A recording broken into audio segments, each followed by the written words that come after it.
To Asia's top continental tournament, the AFC Champions League, where title holders Guangzhou Evergrande began the defense of their crown at home against the Pohang Steelers of South Korea. And fans of the CSL side hoping to get a glimpse of new signing Jackson Martinez were unable to see him in person.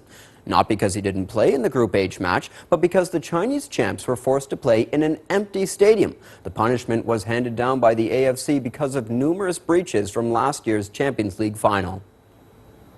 A rather odd scene as the teams come out onto the pitch at the Tianhe Stadium. An almost ominous feel with such a vast empty space and no one in the stands.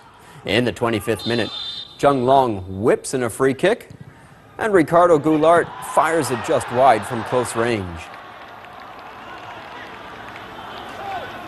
And the hosts would get another opportunity early in the second half when Goulart takes possession inside and crosses to find new signing Martinez, but the €42 million import fails to control the ball.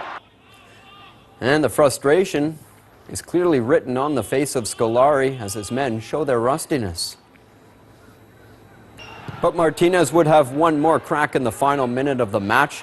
The Colombian has lots of space on the far side, but holds it a bit too long and sees his shot stopped. 0-0 would be the final score as the defending champions start with a goalless draw. The first time in Guangzhou's history they failed to win their Champions League opener. I feel bad about the result. We really wanted to win the first match of the new season. We created a lot of chances but failed to score. That is football. Sometimes we did not score because of a bad final touch. The team was not at its peak in this game, both physically and we also did not have a good feel for the ball. And Shanghai SIPG would visit Melbourne Victory in their opening Group G match. Defender Sun Xiang is ruled out due to injury for the Chinese side, but Daryl Ponka, Asamoah Gyan and Elkison are among the starters. The Aussies take the early lead, however, as midfielder Oliver Bosanic carries the ball to the halfway line and plays it through to Jai Ingham. The Victory debutant cuts into the area and shows great composure to score with a low shot. Shanghai begin attacking with urgency in search of the equalizer, and in the 52nd minute, Elkison crosses to Wu Lei, who tucks it in the near post, and it's now 1-1. Some non-playing spectators would crash the match as a flock of seagulls get in on the action. But apparently they didn't like what they saw, and they're gone. Jian would then go down injured with a thigh problem. He has to be carried off on a stretcher, but still, it's going to take time for a fan. And back on the field, Costa Barbarous is judged to have been fouled in the 70th minute. Now, just how much contact was made could be questioned, but Victory are awarded a penalty.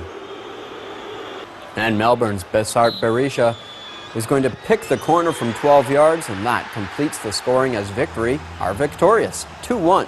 During the match, though, some fans held a huge banner reading "Only Shenhua represent Shanghai." SIPG forward Wu Lei later said on Weibo that they are a young team who must get used to the rumors. Every loss will make us believe in ourselves and the team even more, and SIPG have a great future. Two second-leg games are set for Tuesday. Chinese side Jiangsu Suning hosting Jeonbuk Hyundai Motors of South Korea, and Shandong Luneng will be on home soil against Thailand's Buriram United. On Wednesday, SIPG play against South Korean side Suwon, and Guangzhou Evergrande face Sydney FC.